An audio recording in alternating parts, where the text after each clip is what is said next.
বলছি আপনাদের সমস্যা কি আছে বলুন? আমাদের সমস্যা হচ্ছে এই জল 6 মাস আগে নামবে না, এই এতটাই থাকবে, এর থেকে আরও বরঞ্চ বাড়বে, এতটা বেড়ে যায়, এতটা এতটা এতটা হয় এতটা।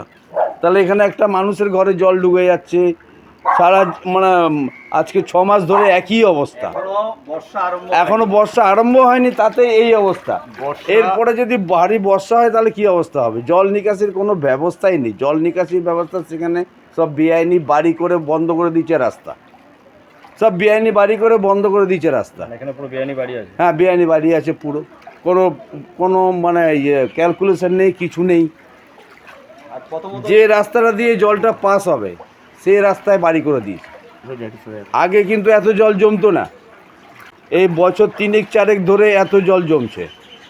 আগে কিন্তু, আজকে আমাদের বাড়ি হচ্ছে এখানে 20-22 বছর ধরে আমরা বসবাস করছি, কিন্তু এত জল কোনোদিনও হতো না। হতো কোনোদিনও এত জল হতো?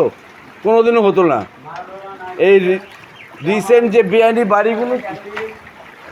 বাড়িগুলো করে, বলছি এখান থেকে তো অনেক স্কুলের বাচ্চারা তো যাতায়াত করে। অনেক স্কুলের বাচ্চা যাতায়াত করে, ও তারা সব জামা প্যান্ট মানে প্যান্ট ইয়ে খুলে প্লাস্টিকে ঢুকিয়ে ওই উপরে গিয়ে পড়ে, ওইখানটায় গিয়ে মোড় মাথায় গিয়ে পড়ে, মোড়ের মাথায় গিয়ে পড়ে তারপর স্কুলে যায়, বা ওখান থেকে গাড়ি আসে। এই অবস্থা। এই কদিন পরে মোড়ের মাথাও আর পড়তে পারবে না, মোড়ের মাথাও জলে ভর্তি হয়ে যাবে। এই ভেতরে একটা বিশাল বড় একটা জঙ্গল মতো হয়েছে, এখানে তো সাপ খবরের একটা বিশাল ভয়।